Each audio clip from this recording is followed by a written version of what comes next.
तो मंत्रालयों का बंटवारा, किसको कौन सा विभाग मिलेगा, ये आज शाम तक तस्वीर साफ हो जाएगी। प्रधानमंत्री मोदी के साथ 71 ऐसे मंत्री जिन्होंने कल शाम शपथ ले ली है। हालांकि अंदाजा पहले यह था कि बिहार से सबसे ज्यादा मंत्री होंगे, लेकिन जब शपथ ग्रहण हुई तो यूपी से सबसे ज्यादा मंत्री निकले। रितेश मिश्रा बिहार के पटना से हमारे साथ में जुड़े हुए हैं।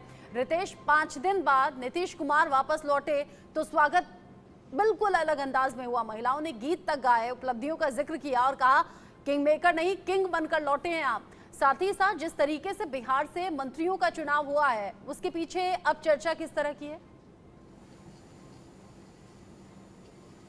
अब बिल्कुल सबसे पहले बात करते हैं नीतीश कुमार की। तो नीतीश कुमार की बार बार ये जो विरोधी दल थे या सहयोगी दल भी जो थे वो ये आरोप लगाते थे कि अब राजनीतिक तौर पर नीतीश कुमार समाप्त हो चुके हैं, प्रासंगिकता उनकी समाप्त हो चुकी है। लेकिन जिस तरह से नीतीश कुमार की पार्टी का प्रदर्शन रहा है, जिस तरह से नीतीश कुमार हालिया दिनों में एक्टिव हुए हैं, जाहिर सी बात है कि उनकी पार्टी को भी एक संजीवनी मिली है। और यही कारण है कि 5 दिन बाद जब दिल्ली से वापस लौटे तो लंबे समय के बाद नीतीश कुमार का इस तरह से जोरदार तरीके से भव्य स्वागत हुआ पटना एयरपोर्ट पर। जाहिर सी बात है कि आने वाले समय में नीतीश कुमार की भूमिका और बड़ी होने वाली है और पार्टी को भी एक नई दिशा और दशा मिलने वाली है। अब बात कर लेते हैं मोदी सरकार के मंत्रिमंडल की। तो 4 कैबिनेट मंत्री बिहार से मिले हैं, देखिए कि जिसमें गिरिराज सिंह रिपीट हो रहे हैं, ललन सिंह जेडीयू से हैं, हम पार्टी से जीतन राम मांझी भी कैबिनेट मंत्री बन चुके हैं और चिराग पासवान को जगह मिली है। सबसे बड़ी बात है कि अब इनको, क्योंकि मोदी कैबिनेट की बैठक होने वाली है और बैठक में पोर्टफोलियो उसके पहले सारी चीजें डिसाइड हो जाएंगी।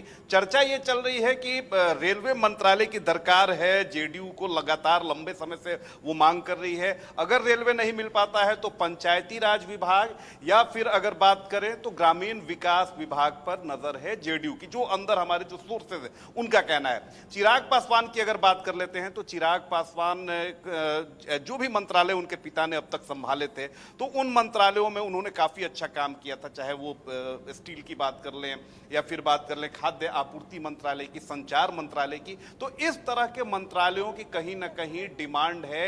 चिराग पासवान की भी जो सोर्सेज हैं हमारे उनकी पार्टी क्यों मांगे जाते हैं ये भारी भरकम मंत्रालय, क्यों मांगे जाते हैं? सिर्फ इसलिए कि इनके बजट बहुत ज्यादा होते हैं इसलिए मांगे जाते हैं? बिल्कुल, देखिए भारी भरकम मंत्रालय इसलिए मांगे जाते हैं कि नौकरियों की गुंजाइश होती है, उसमें मंत्री का दबदबा दिखता है, उसका पोर्टफोलियो बड़ा होता है। तो ये सारी चीजें जो होती हैं ये काउंटेबल होती हैं। अब बात कर लेते हैं जीतन राम मांझी की। तो वहां से अभी ऐसी कोई डिमांड नहीं कि उनको क्या मंत्रालय, उन्हें बस मतलब था कि वो केंद्र में कैबिनेट मंत्री बने। तो इस तरह से सारी चीजें हैं। लेकिन सबसे बड़ी बात जो ट्विस्ट आ चुकी है वो लगातार जो राजपूत नेता हैं वो अब विरोध के सुर उनके बढ़ने लगे हैं। उनका साफ तौर पे कहना है कि इस बार मोदी कैबिनेट में बिहार से राजपूत नेताओं की अनदेखी की गई है। ना तो राज्य मंत्रालय में उन्हें मौका दिया गया है, ना केंद्रीय कैबिनेट में मौका दिया गया है। और यह स्थिति तब है जब बीजेपी पर राजपूतों ने आंख मूंदकर भरोसा किया था। और क्यों नरेंद्र मोदी ने इस बार राजपूतों पर भरोसा नहीं किया है, केंद्रीय कैबिनेट में उन्हें जगह नहीं दी गई है। तो इस तरह विरोध के सुर अब बाहर निकल कर आ रहे हैं। हालांकि जो पार्टी से जुड़े हुए राजपूत नेता हैं, खासतौर पर जो एनडीए बीजेपी या एलजेपी या जेडीयू में हैं, वो खुलकर नहीं बोल रहे हैं। लेकिन कहीं ना कहीं राजपूत नेताओं की नाराजगी यहाँ पर साफ तौर पर दिख रही है। 24 अलग अलग राज्यों से 71 मंत्री बनाए गए हैं। इसमें 27 ओबीसी से हैं, 10 एससी से हैं और 5 एसटी से आते हैं।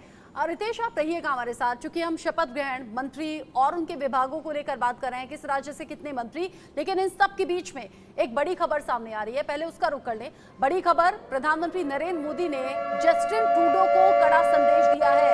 पीएम मोदी ने हालांकि सॉफ्ट लहजे में ही ये कड़ा संदेश सीधे सीधे जस्टिन ट्रूडो को दिया।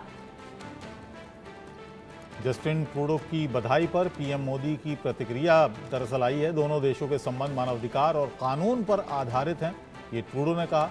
एक दूसरे की चिंताओं के प्रति सम्मान पर काम करने की आशा है, ये प्रधानमंत्री नरेंद्र मोदी ने कहा जस्टिन ट्रूडो से। दरअसल नरेंद्र मोदी जब तीसरी बार देश के पीएम के तौर पर शपथ ले चुके हैं तो विश्व के अलग अलग लीडर्स के जरिए उन्हें बधाई संदेश मिल रहे हैं। इसी बधाई संदेश को देखते हुए पीएम मोदी ने जस्टिन ट्रूडो को सॉफ्ट लहजे में ही सही लेकिन कड़ा संदेश दे दिया। जस्टिन ट्रूडो की बधाई पर पीएम मोदी ने रिएक्शन दिया है। दोनों देश के संबंध मानवाधिकार और कानून पर आधारित हो, साथ ही साथ एक दूसरे की चिंताओं के प्रति जो सम्मान है उस सम्मान पर काम करने की आशा जताई है। यानी जिस तरीके से खालिस्तान समर्थक जो अलग अलग वक्त पर जस्टिन ट्रूडो के स्टैंड रहे हैं उसको लेकर ये सीधा सीधा संदेश पीएम मोदी की तरफ से दे दिया गया है। और इससे पहले जिस तरीके से निज्जर हत्याकांड को लेकर बेबुनियाद आरोप, मनगढ़ंत कहानियां कनाडा की तरफ से, कनाडा सरकार की तरफ से, जस्टिन ट्रूडो की तरफ से बनाई गई हैं, कही गई हैं, उसको लेकर भी हिंदुस्तान के पीएम नरेंद्र मोदी ने ये सीधा संदेश दे दिया है। सॉफ्ट हालांकि लहजा रखा है क्योंकि ये बधाई संदेश था। नरेंद्र मोदी जो कि लगातार तीसरी बार देश के पीएम के तौर पर शपथ ले चुके हैं, अब बधाइयों का सिलसिला। और ऐसे में जस्टिन ट्रूडो की तरफ से जब ये बधाई संदेश आया तो पीएम मोदी ने इस पर रिएक्शन दिया है। दोनों देशों के संबंध मानवाधिकार कानून पर आधारित और एक दूसरे की चिंताओं के प्रति सम्मान भी यहाँ जरूरी होना चाहिए।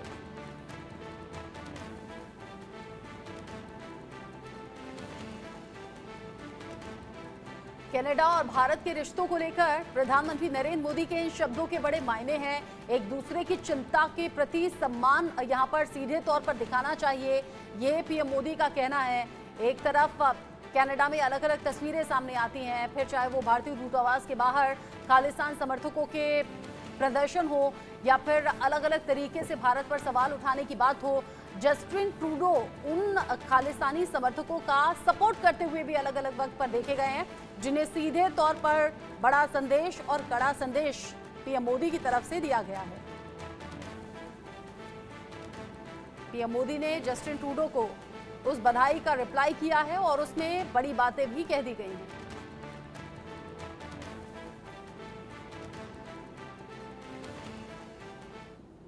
चलिए हम बात कर रहे हैं प्रधानमंत्री नरेंद्र मोदी के तीसरे कार्यकाल की। कैबिनेट उन्होंने बना दी है। अब किसको क्या पोर्टफोलियो मिलता है, बिहार की हम बात कर रहे थे। बिहार में रितेश हमें बता रहे थे कि वहाँ पर जो ठाकुर कम्युनिटी है, राजपूत कम्युनिटी है, उनमें थोड़ी नाराज़गी नज़र आ रही है क्योंकि उनका प्रतिनिधित्व यहाँ पर नज़र नहीं आ रहा है। चिराग पासवान ने बात की हमारे संवाददाता से, आइए सुनते हैं क्या कुछ कहा है चिराग पासवान ने। रामविलास पासवान के बेटे चिराग पासवान जो केंद्रीय मंत्री बन चुके हैं हमारे साथ, हम सीधे पूछ लेते हैं। चिराग जी, ये जिम्मेदारी इसको साइड में दे बड़ी जिम्मेदारी है। प्रधानमंत्री जी के विश्वास पर खरा उतरूंगा, पूरी ईमानदारी, मेहनत और निष्ठा से इस जिम्मेदारी को निभाऊंगा, ये विश्वास दिलाता हूँ। आज तक लोगों ने मैं रामविलास पासवान ईश्वर की शपथ लेता हूँ 19 साल तक लोगों ने सुना था। आज जब आप उस भूमिका में थे तो उसको किस तरीके से आपने देखा? मेरे लिए खैर ये क्षण बहुत भावुक भी होते हैं, बट बहरहाल वो जहाँ कहीं भी होंगे पापा बहुत खुश होंगे, बहुत गर्व कर रहे होंगे। आखिरी सवाल, प्रधानमंत्री की उम्मीदों को किस तरह से आप देखते हैं? प्रधानमंत्री की उम्मीदों पर कैसे खरे उतरेंगे? पूरी ईमानदारी, निष्ठा, मेहनत करके उनकी तमाम उम्मीदों पर खरा उतरूंगा, ये विश्वास दिलाता हूं। बहुत शुक्रिया। साफ तौर पे चिराग कह रहे हैं कि प्रधानमंत्री की उम्मीदों पर खरा उतरूंगा।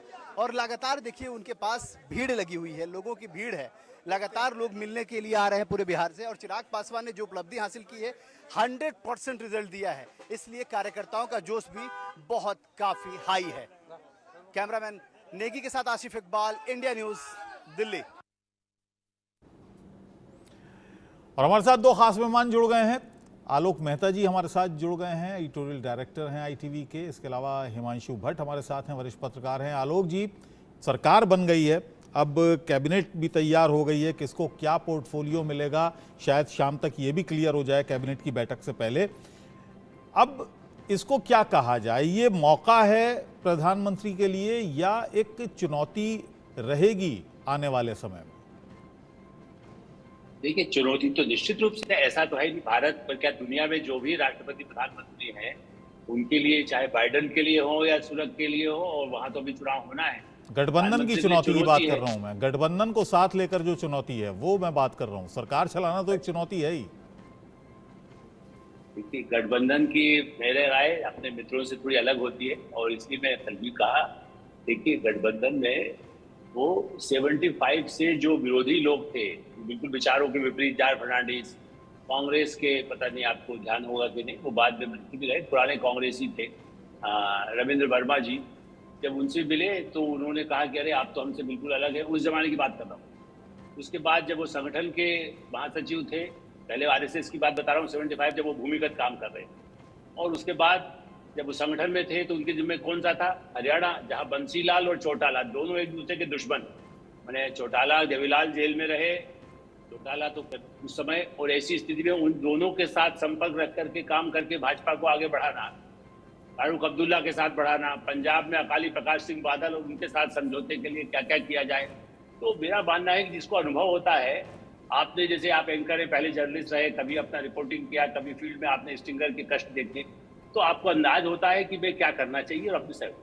तो कुल मिलाकर के मेरा ये कहना है कि गठबंधन, चूंकि आप यदि मेरा नहीं, आप जो बहुत कट्टर आलोचक हैं मोदी जी के, उन्होंने जो इंटरव्यू किए, मैं नाम इसलिए नहीं लूंगा, हम इसका प्रचार नहीं करना चाहता, उस चैनल का जो बड़ा काफी प्रमुख हैं और हमारे मित्र रहे हैं, बहुत सीनियर राइटर हैं, उन्होंने जब इनसे इंटरव्यू किया चंद्रबाबू से, वो अभी भी अवेलेबल है, आपने एक लीजिएगा जब प्रोग्राम के बाद, उन्होंने कहा कि किसी भी हमारी खाली हमारा है, हमें आंध्रा का हित देखना है। और कितने ही सवाल उनसे बार बार घुमा के कह गए, मोदी का तो आपने विरोध किया था, नीतीश जी ने तो घुसने ही नहीं दिया था, नीतीश जी ने तो घुस तो गए थे वो, लेकिन कहा था कि नहीं आपको मैं घुसने नहीं दूंगा जब वो चीफ मिनिस्टर थे। ये सब बातें राजनीति में आती जाती रहती है।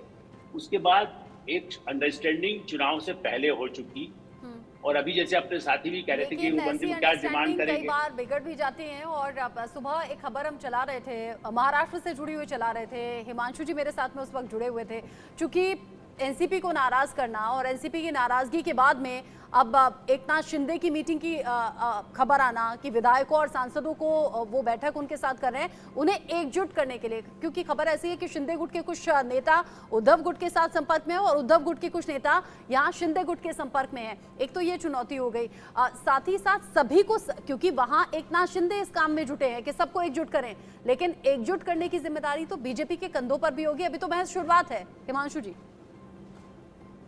देखिए, मैं आपको बताऊं, एकजुट करने की जिम्मेदारी कोई भी एक व्यक्ति के सिर पर नहीं है। जैसे आलोक जी बता रहे थे ना, मैं उसका थोड़ा आगे चलाऊंगा वो बात को। एक जमाना था जब नीतीश कुमार जी बिहार के मुख्य प्रधान थे और अब भी है, और उस जमाने में नरेंद्र मोदी गुजरात के मुख्यमंत्री। ऐसा कहा जाता था राष्ट्रीय राजकारण में कि ये दोनों कट्टर प्रतिस्पर्धी है, कभी एक साथ में नहीं हो सकते। और उसके ही दूसरे महीने हमने दोनों को गुजरात बिहार भाई भाई करके साथ में बैठते हुए देखा है। तो एक एग्जांपल तो महाराष्ट्र में शिवसेना और कांग्रेस का साथ में आना भी था। मैं इसी के ऊपर आ रहा हूँ कि ये जो दो गुट है ना शिवसेना के, मुझे वो ताज्जुब नहीं होगा कि महाराष्ट्र के चुनाव आए उससे पहले फिर से ओरिजिनल शिवसेना दोनों गुट मिला के एक बन जाए, और वो शिवसेना बाला साहब ठाकरे की, कि जो शिवसेना हमेशा हिंदुत्व को आगे लेके भाजपा के साथ में चुनाव लड़ा करती थी। उन्होंने भाजपा के साथ में कितने चुनाव लड़े, सबने मिलके, और कितने चुनाव एक दूसरे के सामने लड़े, ये पहला खाली। तो देखिए, जहां पर वैचारिक सामंजस्य होता है ना, वहां पर गठबंधन होता है। लेकिन देखने वाली बात ये नहीं होगी कि वो एक हो जाएं, देखने वाली बात ये होगी कि वो एक होके किस तरफ जाएंगे, वो एक होके किस तरफ जाएंगे, ये देखने वाली बात होगी। मैं वही तो बोल रहा हूँ ना, वैचारिक सामंजस्य। चलिए, विकास श्रीवास्तव मेरे सहयोगी मेरे साथ महाराष्ट्र से जुड़ गए हैं, मुंबई से, उनसे जरा जानकारी ले लें, क्योंकि वहां से तरह तरह की खबरें भी आ रही हैं। अजीत पवार की नाराजगी की भी खबर है कि वहां से वो मंत्री पद को लेकर कुछ शायद खींचतान वहां पर चल रही है। विकास, क्या जानकारी है, किस तरह की बातें हो रही हैं? जी बिल्कुल, देखिए, अजीत पवार की नाराजगी कल खुलकर सामने आ गई। भले वो दबी जबान ये कहते रहे कि सब कुछ ठीक है और वो एनडीए के साथी हैं, लेकिन उनकी इच्छा जरूर थी कि उनका एक इकलौता जो सांसद चुनकर आया है वो मंत्रिमंडल में शामिल किया जाए, और अगर ऐसा नहीं हुआ है तो उनकी नाराजगी थी। हालांकि अब चूंकि मंत्रिमंडल में जगह नहीं मिली है तो उसकी भरपाई की कोशिश जो है उसको लेकर उनकी कुछ मांगे हैं। मसलन हमें खबर मिल रही कि अजीत पवार आगामी विधानसभा चुनाव में 288 में से 80 सीटों पर लड़ना चाहते हैं। मतलब एनसीपी का वो गुट जो कि अजीत पवार के साथ है, वो 80 सीटों की मांग कर रहा है विधानसभा में। और इसके अलावा एक मांग उनकी ये भी है कि बहुत सारे नेता जो हैं इन परिणामों के बाद, इन लोकसभा परिणामों के बाद नाराज चल रहे हैं। वो अपने राजनीतिक भविष्य को लेकर असुरक्षित महसूस कर रहे हैं और इसीलिए वो दल बदल न ले, इसके लिए राज्य मंत्रिमंडल का विस्तार हो ताकि उनको संतुष्ट किया जा सके, उन्हें खुश किया जा सके और उन्हें पार्टी में रोका जा सके। तो ये अजीत पवार गुट की तरफ से कोशिशें हैं। वो नाराजगी भले ही जताए नहीं, लेकिन वो नाराज हैं। सवाल ये उनके कि बॉडी लैंग्वेज नाराजगी अजीत पवार की सामने आ रही है, लेकिन मीटिंग शिंदे कर रहे हैं सबको एक साथ रखने के लिए, जोड़े रखने के लिए, ऐसा क्यों? बिल्कुल, देखिए सवेरे जब मेरी शिवसेना के शिंदे गट के कुछ नेताओं से बात हुई तो उन्होंने ये कहा कि ये आगामी विधानसभा की तैयारियों को लेकर होने वाली मीटिंग है, हम उस पर परिचर्चा करेंगे और आगे की रणनीति तय करेंगे। लेकिन पीछे की खबर जो है वो ये है कि अपने सांसदों को और अपने विधायकों को रोक कर रखना इस समय शिंदे गट और ठाकरे गट दोनों के लिए एक प्राथमिकता बना हुआ है, क्योंकि दोनों ही गुटों में एक असुरक्षितता का भाव है, कि इनसिक्योरिटी है कि लोकसभा के परिणाम जो आए हैं, अगर कमोबेश ऐसे ही परिणाम विधानसभा में होते हैं तो सत्ता हाथ से निकल सकती है। और इसी वजह से जो है अपने लोगों को रोके रखने के लिए ये लगातार मीटिंगें हो रही हैं। अब से थोड़ी देर पहले उद्धव ठाकरे एक मीटिंग कर चुके हैं। आज शाम को 6 बजे वर्षा, मतलब जो कि शासकीय निवास स्थान है शिंदे का, वहां पर वो अपने एमएलए और एमपीज के साथ मिलकर बैठेंगे, बात करेंगे। शिंदे गट भी कोई बहुत खुश नहीं है। शिंदे गट की उम्मीद थी कि एक कैबिनेट पद तो उन्हें कम से कम मिलता, लेकिन उनके इकलौते सांसद प्रताप राव जाधव, जिनको की इंक्लूड किया गया है मंत्रालय में, उन्हें एमओएस विथ इंडिपेंडेंट चार्ज दिया गया है, मतलब कम से उन्हें काम चलाना पड़ा है। तो एक नाराजगी वहां पर भी है। उनकी नाराजगी है कि शिवसेना, जिसने की बिना शर्त समर्थन दिया था, आपके साथ आए थे, महाराष्ट्र में सरकार भी चलाई गई थी, उसे उसके प्रोपोर्शनेटली मान सम्मान नहीं मिला है। एक कैबिनेट पद मिलना चाहिए। विकास, आपने बहुत महत्वपूर्ण बात बताई कि अजीत पवार गुट में एक इनसिक्योरिटी है, कि असुरक्षा की भावना वहां पर जो हैं एमएलए खास तौर से हैं उनके अंदर है कि हमारा भविष्य क्या होगा। ये एक महत्वपूर्ण बात है। और अभी हम इसी की चर्चा कर रहे थे, हिमांशु जी कह रहे थे कि शिवसेना हो सकता है आने वाले समय में दोबारा से एक हो जाए। आलोक जी, आपको क्या लगता है, क्या ये एनसीपी के साथ भी हो सकता है? एक असंतोष नजर आ रहा है, जैसा कि विकास बता रहे हैं, अजीत गुट में। देखिए अबुल जी, इस तरह की जब स्थिति होती है, वर्षों का अनुभव है, कांग्रेस में भी संगठन कांग्रेस बनी, जनता दल बना, जनता दल यू बना। इसलिए मेरा ये बात सही है कि महाराष्ट्र में, जैसा विकास जी बता रहे हैं, इस साल चुनाव है और ऐसे में अभी तो आखिरी समय तक ऐसा इधर से उधर से आना जाना भी होगा। लेकिन मैं आपको दूसरा पहलू पर ध्यान दिलाता हूं। देखिए, जैसे कल उनको जो ऑफर किया गया कि भाई आपका एक ही एमपी आया है, हम आपको इंडिपेंडेंट चार्ज देंगे।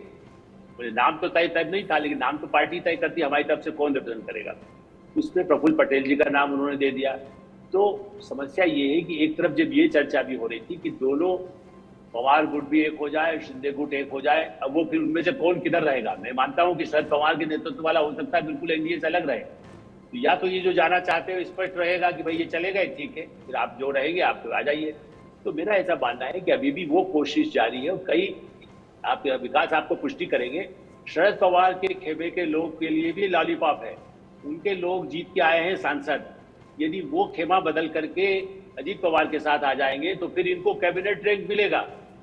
संख्या बल के हिसाब से अभी एक आदमी होने पर प्रफुल्ल पटेल हमारे बहुत पुराने परिचित हैं राजनीतिक नेता के नाते, तो वो सचमुच में चीजें हैं। इस समय तो दल बदल लग जाएगा उन पे, अभी कैसे आ सकते हैं? अभी तो दल बदल लग जाएगा, या तो सब आ जाएं। आप क्या हुआ था दल बदल, तो जो है आप देखिए ना, 20 लोग लेके आए थे सिंधिया, चुनाव लड़ लिए थे। देखिए यही रिस्क लेने की बात मैं आपको इसलिए कह रहा हूँ। क्या लगेगा यदि पूरा दल आप यदि आप पूरा का पूरा 7 आदमी आ जाते हैं तो दल बदल नहीं होता ना। हाँ, मैं वही कह रहा हूँ, या तो सब आए। हाँ, इसीलिए यही कोशिश होती है। और इसके लिए बिहाइंड द कर्टेन, जैसे कल मैंने आपको कहा था, 16 इंडिपेंडेंट लिख के दे दिया उनसे, जो भी होगा 16 इंडिपेंडेंट एनडीए के साथ आ गए हैं। औपचारिक रूप से जब भी सामने दिखाई देंगे, जब सदन में बैठेंगे, वो हो चुका, परसों हो चुके उस पर। अब आपने ऐसी बात कह दी कि एनसीपी शरद गुट के जो जितने भी नेता जीत के आए हैं वो सोचने लगे होंगे आपकी बात सुनकर कि क्या करें। नहीं, मेरी बंबई बात होती है भाई। आप जैसे आपके विकास जी तो वहां है, मैं तो यही बैठ के बात कर रहा हूँ। जो लोग इससे संबंधित होते हैं उसमें वो नहीं होता है। अबुल जी को ऊपर से क्या कमांड मिल रहा है वो मुझे नहीं मालूम ना, आपको भी नहीं मालूम कि उनको कमांड कौन दे रहा है। कई ऐसे सोर्सेज होते हैं जो उसमें बात करते हैं। उसके लिए मोदी जी या किसी को, अमित शाह को बात नहीं करना होता है। उनके लिए दूसरे लोग बात करते हैं। थोड़ा सा उस समय आप थोड़ा अच्छा, समझिए जो ऊपर की अच्छी बात कमांड यह है की कि आपने ऊपर बात से की। शुक्रिया। ऊपर से कमांड मुझे सिर्फ ब्रेक का और टाइमिंग का आता है, कुछ और कमांड मुझे नहीं आता है। अच्छा, चूंकि ऊपर की कमांड की कारपोरेट, बात, आप एक लाइन बताए था, कारपोरेट कमांड समझ लीजिए, उसके बाद आप भूल जाइए। ऊपर की कमांड की बात अभी चुनाव आलोक लड़ने सर के ने लिए की। पैसा चाहिए, चुनाव लड़ने के लिए एक को 1-1 करोड़ चाहिए। चुनाव लड़ना चाहते हैं, पैसा चाहिए ना। पैसा नहीं होगा तो आप हमारा कोई चीज चल सकती है क्या? आप अपनी दुकान चला सकते हैं, कोई मीडिया चला सकते हैं क्या? आपके ऊपर चैनल कर सकते हैं? पैसा चाहिएगा ना किसी से भी, वो लोन लेकर के होगा या किसी की सहायता से होगा।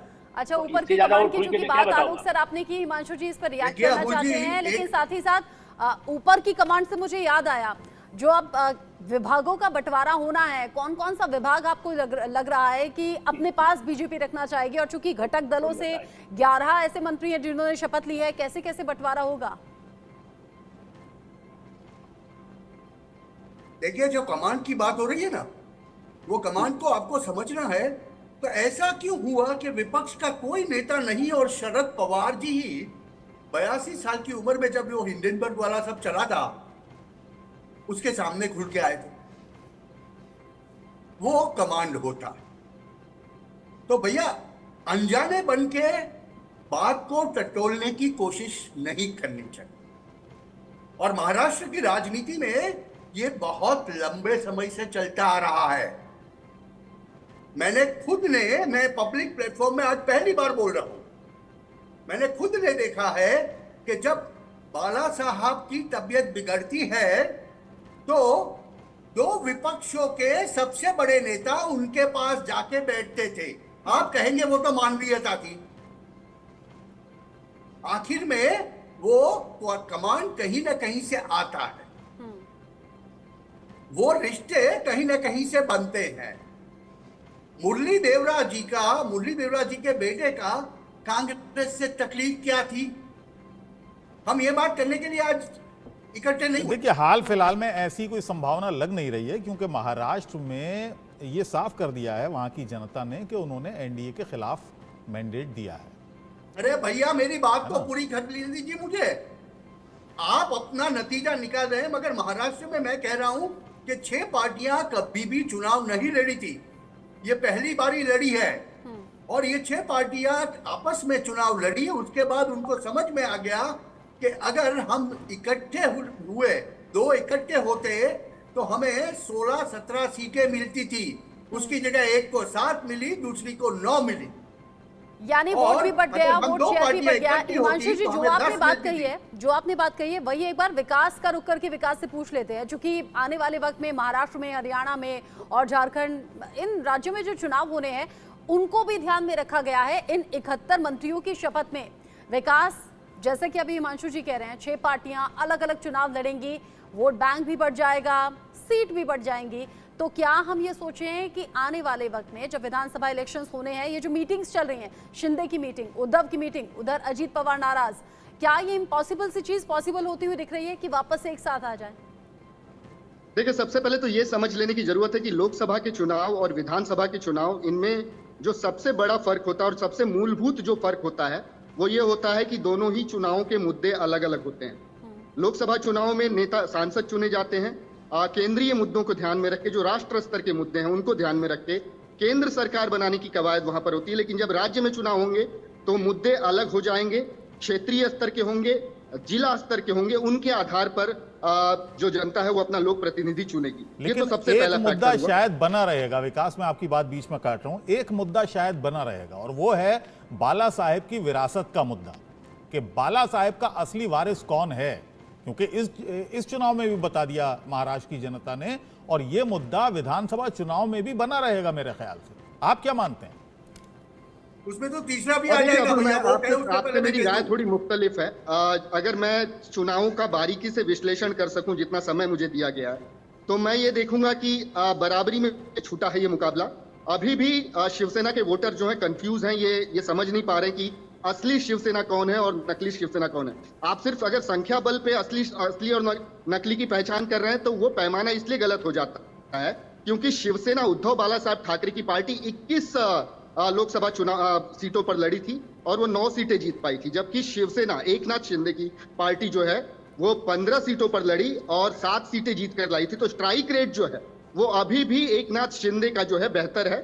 मतलब अगर उन्हें ज्यादा सीटें मिलती तो वो और बेहतर कर सकते थे। और ये नतीजे बताते हैं कि अभी भी शिवसेना के जो वोटर्स हैं वो नहीं जानते कि असली शिवसेना कौन है और नकली शिवसेना कौन है, और इसका बेशक एक परिणाम जो होगा आने वाले विधानसभा चुनाव पर पड़ेगा। रिजल्ट सामने आ गए हैं। अब विधानसभा इलेक्शंस की तैयारियों को मजबूती देने के लिए भी ये मीटिंग्स चल रही हो, जिनके अलग अलग अर्थ निकाले जा रहे हैं। विकास, नजर आप बनाए रखिएगा, आगे जो भी अपडेट होगा आपके जरिए दर्शकों तक पहुंचाएंगे। अभी के लिए आपका शुक्रिया। हिमांशु जी, अपनी बात पूरी कर लें आप। महाराष्ट्र को लेकर आप क्या कहने वाले थे? मैं ये कह रहा था कि ये बाला साहब ठाकरे का असली वारिस कौन, मैं इसमें एक तीसरी पार्टी को ऐड करूंगा। और विधानसभा के चुनाव आ रहे हैं, वहां पर कम से कम 40-50 सीटों के ऊपर महाराष्ट्र में वो भी एक फोर्स रहेगा, और वो है मनसे, राज ठाकरे की विरासत, जो कि एक जमाने में बाला साहब होते पहले से बाहर निकल चुके हैं शिवसेना से, मगर काफी लोग उनको बाला साहब की विरासत कहते हैं। लेकिन महाराष्ट्र में कभी भी वो और इस बारी चुनाव में कामयाबी मिली नहीं राज ठाकरे को। सालों हो गए, कह रहा हूँ कभी भी कामयाबी नहीं मिली राज ठाकरे। मन से जो राज्य स्तर पर है ना, उनका 40 से 50 सीटों के ऊपर वजूद है अभी भी। नहीं, वजूद होना अलग चीज है, लेकिन वहां पर कामयाबी हासिल करना और ये मान लेना कि बाला साहब की विरासत उनको भी जाएगी, उनको भी मिलेगी, तो फिर लोगों ने कह सकते हो मुझे, महाराष्ट्र में कबूल नहीं किया ना, इतने सालों से वो चुनाव लड़ रहे हैं। देखिए, अपनी कोई राजनीतिक हैसियत वो नहीं बना पाए, कई चुनाव लड़ चुके। अरे भाई, राजनीतिक, वही तो बोल रहा हूं मैं कि वो राजनीतिक हैसियत बनाने के लिए जजूमे है। खाली आप बाला साहब के पुत्र है, उसकी वजह से उसका आपकी आलोक जी, आप क्या मानते हैं? देखिए, मेरा ऐसा मानना है, राज ठाकरे जैसा आदमी कह रहे हैं ना, देखिए समर्थक उनके राज ठाकरे को नेतृत्व दे दें, उद्धव ठाकरे का बल यही जो कह रहे हैं, जैसे सुप्रिया सुले जी, दोनों को आप एक समान समझिए। अजीत पवार ने चूंकि काम किया तो वो उत्तराधिकारी बनाना चाहते हैं शरद पवार की पूरी पार्टी का, क्योंकि वही इतने सालों से काम कर रहे हैं। इसी तरह से अपना जो शिंदे हैं, वो चूंकि पार्टी के लिए बाला साहब के समय से काम कर रहे थे, और राज ठाकरे का उनके अपने बल पर, देखिए उनकी अपनी कमियां हैं। उत्तर भारतीयों पर हमला किया, उसके बाद आज भी उत्तर भारतीय उनसे कुछ नाराज रहते हैं। आप हमारे यूपी में यदि उसके पहले घोषित कर देते तो यूपी में अभी जो सीटें आई हैं वो और भी चली जाती हैं। इसलिए मेरा ऐसा मानना है कि राज ठाकरे को उससे भीड़, देखिए कौन है, यदि हेमा मालिनी आई है तो उससे फायदा हो गया, अरे दूसरे तो सब हार जाता है भाई, वो तो बड़े बड़े लोग हार गए। तो ऐसी स्थिति में स्मृति ईरानी हार जाती है, हेमा मालिनी जीत जाती है। हेमा मालिनी का यदि खाली नाम जाने से फायदा हो जाता है, उनके समर्थकों ने दे दिया तो वो जीते, तो राज ठाकरे न जीते हैं। लेकिन नेतृत्व तो किसका हो, मैं इसलिए मान रहा हूँ, हो सकता है कि अजीत, मैं अभी भी आपकी बात से इनकार नहीं कर रहा हूँ, अजीत पवार को लगेगा कि शरद पवार के साथ रहने का फायदा उधर चले जाएंगे, तो बीजेपी इसके लिए तैयार है ना। राजनीति में ये बहुत देखा जाता है आलोक सर, जो अपना फायदा देखता है वो उस साइड हो लेता है। अच्छा, महाराष्ट्र से हम थोड़ा सा आगे बढ़ जाते हैं। ओवरऑल हम 71 मंत्रियों पर बात कर लेते हैं, क्योंकि आज की वो तस्वीर लगातार टीवी स्क्रीन पर हम चला रहे हैं कि कल शपथ ली है शाम में, आज सुबह कार्यभार संभाल लिया, और पदभार संभालने के बाद जो पहली साइन की है फाइल, वो किसान सम्मान निधि योजना से जुड़ी हुई है 17वीं किश्त जारी करने के लिए। और सोशल मीडिया पर इन तस्वीरों की बड़ी चर्चा है कि पीएम मोदी जो हैं वो रेस्ट नहीं करते, इधर शपथ ली और उधर वो काम में जुट गए। खैर, ये जो कास्ट इक्वेशन अभी नजर आ रही है, जो टीवी स्क्रीन पर हम लगातार चला रहे हैं, 71 इन मंत्रियों में यूपी जहां सबसे ज्यादा उम्मीद थी, लेकिन परफॉर्म उस तरीके से नहीं हुआ। सबसे ज्यादा मंत्री यूपी से हैं, 11 घटक दलों के नेता हैं जिन्हें मंत्री पद की शपथ दिलाई गई है। 27 ओबीसी हैं, 10 एससी हैं, 5 एसटी हैं, 5 अल्पसंख्यक हैं और 7 महिलाएं हैं। ये जो इक्वेशंस बिठाने की कोशिश हुई है, आपको लग रहा है फ्यूचर में फायदा मिलेगा इसका? आप मुझसे कह रहे हैं या हिमांशु जी को बोलना? आलोक सर, आपसे। जी, मेरा कहना है ये ठीक है कि उन सबका प्रतिनिधित्व मिले जो पार्टी में भी जो उनके पास फीडबैक आया होगा। लेकिन अभी इससे पहले हम बिहार की चर्चा कर रहे थे, सुबह भी इसी पर विषय पर चर्चा हुई, तब मैं सुन रहा था, तब मैं पार्टिसिपेट नहीं कर रहा था। देखिए क्या है, जैसे अभी आपने बिहार की ही बात की, यूपी बिहार में लगभग वही जाति कॉम्बिनेशन, वहाँ भी ओबीसी राजपूत है। मेरा ख्याल है कि अरविंद जी अभी शायद नहीं जुड़े, या जुड़े तो मुझे पूछेगा। हरिवंश जी की क्या जाति है मुझे तो मालूम है, और मैं आमतौर पर जाति बोलता ही नहीं। रामनाथ ठाकुर ओबीसी है, लेकिन वो कर्पूरी ठाकुर की विरासत है। तो क्या है कि जाति राजपूतों का आप कह रहे हैं। शेखावत, गजेंद्र सिंह शेखावत राजस्थान में मुख्यमंत्री पद का उनको लगभग ये तय था कि वो मुख्यमंत्री बनेंगे चुनाव से पहले, लेकिन बाद में तय हुआ, पार्टी ने कहा कि नहीं, आपको लोकसभा लड़ना है, लड़ाया गया। तो वहां पर भी वो हो, कहीं जाट का मामला आता है तो हरियाणा में नुकसान हुआ है, कुछ नुकसान भी झेलने पड़ते हैं। और कौन है योगी आदित्यनाथ, सॉरी टू से आपको अन्यथा लगेगा, वो योगी है, लेकिन उनकी जाति के नाम पर कितना विरोध हुआ है, वो किस जाति की आप समझ लीजिए। मैं जो बात कह रहा हूँ, मैं भी नाम नहीं लेना चाहता जाति का, उस जाति की वजह से चित्ता वोटों का नुकसान हुआ है। और आप हो सकता है जाति का नाम ना लें, लेकिन राजनेता जानते हैं कि जाति है जो राजनीति से कभी जाती ही नहीं। इसीलिए तो मैं कह रहा हूं, उनकी वजह से वोट कट गए। मैं इसीलिए ज्यादा नहीं बोलना चाहता आगे, क्योंकि आपको तो समस्या है, लेकिन मैं ये कह रहा हूं कि देखिए, एक ही जाति का वर्चस्व एक प्रदेश में कर दिया तो उसका नुकसान वहां भुगत दिया उस प्रदेश में। अब दूसरे प्रदेश में आपको भुगतना है तो वहां भी, लेकिन ऐसा तो नहीं है। राजीव प्रताप रूडी जीत के आए हैं, यदि आप जाति की बात कर रहे हैं। जरूरी नहीं मंत्री बने, मंत्री तो पहले भी यहाँ थे, तो उनको जिम्मे दिया गया कि लालू से टक्कर लेना है। रविशंकर प्रसाद का जाति का वहां ज्यादा महत्व नहीं है। अब मंत्री बनने में एक राजनीतिक हैसियत बढ़ जाती है किसी भी दल की, इसमें कोई दो राय नहीं है, लेकिन पोर्टफोलियो को लेकर भी अपनी अपनी लिस्ट होती है, अपनी अपनी प्रायोरिटी होती है हिमांशु जी। और अब ये नजर भी आ रही है, जो सूत्रों के हवाले से खबर आ रही है कि तमाम जितने भी सहयोगी हैं सबने अपना अपने एक लिस्ट बनाई है कि कौन सा पोर्टफोलियो चाहिए, रेल मंत्रालय किसको चाहिए और पंचायत राज किसको चाहिए। तो इसकी वजह क्या होती है? क्या सिर्फ बजट एक वजह है कि भारी भरकम बजट होता है, रेल मंत्रालय हो, ग्रामीण विकास हो या पंचायती राज हो, या कोई और भी वजह होती है इसके पीछे? ओके अबुल जी, जरा मुझे 2 मिनट बिना हस्तक्षेप देना। हाँ? तो मैं आपको स्पष्ट रूप से मैं जो मानता हूं वो समझा दूं। बताएं। ये एक्चुअली नहीं, ये पहले से क्लियर कर देता हूं, क्योंकि क्या होता है ना कि भैया देखिए, बड़े बजट वजन वाले मंत्रालय की जो आप बात कर रहे हैं, मेरे हिसाब से वजन वाले मंत्रालय कौन से है पता है? Defence, home, external affairs, finance. देखिए ये 4, उसके इर्द गिर्द बाकी सब आता है। एक जमाने में रेलवे का बहुत महत्व था, जब रेलवे मंत्रालय, रेलवे का बजट अलग आता था। अब तो ये सरकार ने तो इसके साथ जनरल बजट के साथ में रेलवे को डाल दिया। अभी रेलवे का आधुनिकीकरण हो रहा है, IRCTC अलग हो गया है, इंडियन रेलवे अलग हो गया है। एक आम आदमी के लिए अगर भारतीय रेलवे से IRCTC से ली हुई टिकट कैंसिल करनी हो तो वो नहीं हो पाती। तो कौन से मंत्रालय का वजन सबसे बड़ा है इस सब के अंदर? अभी वो समझने के लिए हमें ये देखना पड़ेगा कि जैसे हम ग्रामीण विकास की बात दे लें, कि ग्रामीण विकास मंत्रालय एक ऐसा मंत्रालय है जो हर एक राज्य के अंदर सबसे ज्यादा आपूर्ति कर सकता है। विकसित हो, अविकसित हो, अर्ध विकसित हो, जहां पर भी। और बिहार में इसकी बहुत ज्यादा मांग है। समझा रहे हैं पंचायती राज की बात कर रहे हैं आप अच्छे से समझा रहे हैं, और आपने शर्त भी रखी थी कि 2 मिनट तक रोकना नहीं है, लेकिन मैं क्या करूं, थोड़ी देर पहले हम बात कर रहे थे ना ऊपर से कमांड, तो ऊपर से कमांड मुझे मिल गई है। भोपाल से कुलभूषण सक्सेना हमारे साथ जुड़ गए हैं, तो उनका भी हम रुक कर लेते हैं, क्योंकि मध्य प्रदेश जहां पर 29 की 29 सीटें जीती हैं और बड़े चेहरे वहां से निकलकर सामने आए हैं, बड़े अंतर से जीते हैं।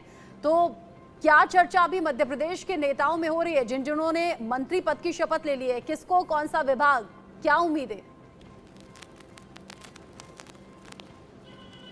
बिल्कुल, सबसे पहले तो अगर हम मध्य प्रदेश की बात करें, क्योंकि 29 की 29 सीटें जो है बीजेपी ने जीती है, और जातिगत समीकरण को जो प्रधानमंत्री नरेंद्र मोदी ने साधा है, सबसे अहम बात यह है क्योंकि मध्य प्रदेश में 64 लाख दलित वोटर्स हैं, और वीरेंद्र खटीक तीसरी बार केंद्रीय मंत्री बने हैं और वो दलित समाज से आते हैं। तो कहीं ना कहीं दलित समाज को साधने के लिए वीरेंद्र खटीक को एक बार फिर से मंत्रिमंडल में लिया गया है। अब अगर ओबीसी वर्ग की बात करें तो मध्य प्रदेश में 50% ओबीसी वर्ग वोटर्स हैं, और ओबीसी को लेकर जो पूरे देश में और मध्य प्रदेश में राजनीति होती है, तो मध्य प्रदेश से 2 बड़े चेहरे, एक मध्य प्रदेश के पूर्व मुख्यमंत्री शिवराज सिंह चौहान और ज्योतिरादित्य सिंधिया, इनको ओबीसी वर्ग से लिया गया है।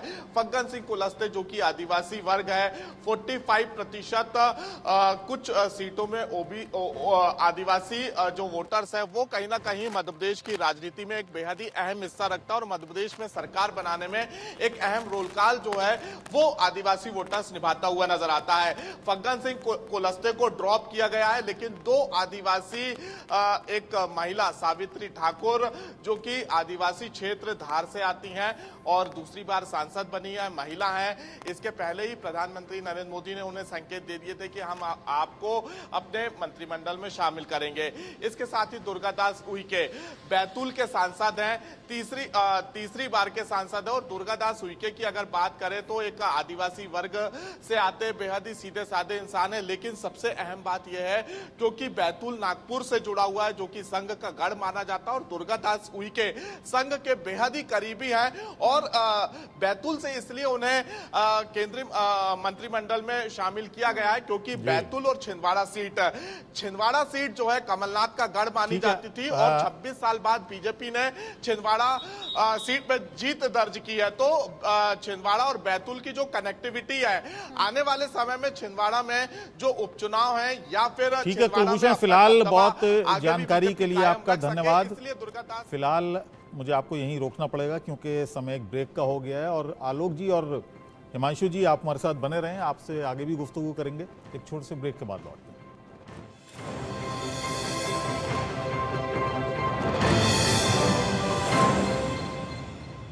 को पावर्ड बाय सच्ची सहेली